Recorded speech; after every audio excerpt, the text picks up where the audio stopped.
আমরা বলেছি মোটামুটি আমি হ্যাভ আর্গুড যে আমাদের স্টেবিলাইজেশন স্থিতিশীলতা কিন্তু একটা ফিরে আসছে, সম্পূর্ণ আসে নাই, কিন্তু ডেফিনেটলি এখন একটা time for investment and foreign donors to কাম।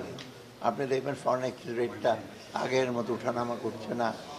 তারপরে ব্যাংকিং, বেশ কটা ব্যাংক মোটামুটি আপনার কিছুটা লিকুইডিটি সাপোর্ট লাগছে, কিন্তু ইসলামী ব্যাংক যেটা সবচেয়ে বড় ব্যাংক মোটামুটি কিন্তু কিছুটা ফিরে আসছে, এবং ইসলামী ব্যাংক সব প্রাইভেট ব্যাংকের মধ্যে বিগেস্ট ফর্ম। আর বাকিগুলো আস্তে আস্তে আমরা চিন্তা করছি ফিরে আসবে। আর রেমিটেন্স স্যাটিসফ্যাক্টরি খুবই ভালো। তারপরে আপনার এক্সপোর্ট গ্রোথও কিন্তু কম না, ইম্পোর্টটা একটু কম আছে, তবু আগের চেয়ে একটু বেড়েছে। মূলধনী যন্ত্রপাতি একটু কম আসছে, সেটা হয়তো কিছু রেস্ট্রিকশন আছে, বাট এটা হয়তো আমরা চিন্তা করছি এটা কী করা যায়। সার্বিকভাবে এটা হলো তারা থাকবে কিছুদিন।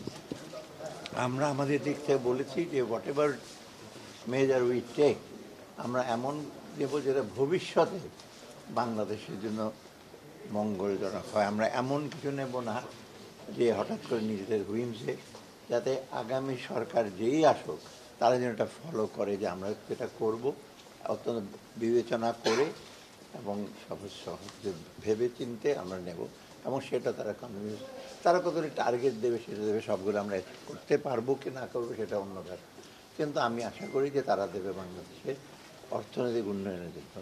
এটি সত্যি আমাদের, আমরা যে রিফর্ম করতে যাচ্ছি সেটার তো অনেক কস্ট এন্টেল হবে। আমরা অনেক কিছু রিফর্ম করতে যাচ্ছি ব্যাংকিং সেক্টরে, রেভিনিউ সেক্টরে, তবে এইগুলোর জন্য আমার ফান্ড লাগবে, তো বাইরের ফান্ড, এবং আমাদের ট্রেড ডেফিসিট যদি হয়, কারেন্ট অ্যাকাউন্ট ব্যালেন্স হবে ঠিক আছে, সেগুলো জন্য আমার ফান্ড লাগবে, এগুলো আমরা চাইবো। ওয়ার্ল্ড ব্যাংক অলরেডি চেয়েছি, আমরা এক্সপেক্ট করছি সর্বসকলে আমরা ওয়াশিংটন ডিসিতে কথা বলে আসি, আবার $6 বিলিয়ন আমরা এক্সট্রা এক্সপেক্ট করছি।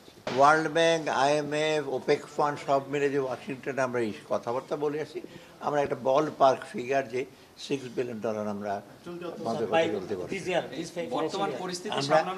পাবো কত সেটা অনুযায়ী, কিন্তু আমরা মনে করি আন্তর্জাতিক যে সমস্ত কথা হয়েছে, যেমন এডিবির কিছুদিন পরে আসবে, ওপেক ফান্ড একটা এডিশনাল টাকা আসবে, এগুলি আমরা ভেবে যেতে হয়তো এই পুরা নট অনলি এই 25 জুন, নেক্সট জুনের মধ্যে আমরা এক্সপেক্ট করছি যে কমিটমেন্ট হয়তো স্পিল ওভার করে। কতগুলো প্রজেক্ট আছে তো 5-7 বছর, সেগুলো তো 6 বিলিয়ন, 1-2 বিলিয়নের চলে আসবে না, একটা প্রজেক্ট আপনার 400-500 মিলিয়ন, কিন্তু ওদের কমিটমেন্টটা, ফ্লোটা কিন্তু 1 বছর আসবে না। $6 বিলিয়ন ফ্লো 1 বছর আসাতে সম্ভব না।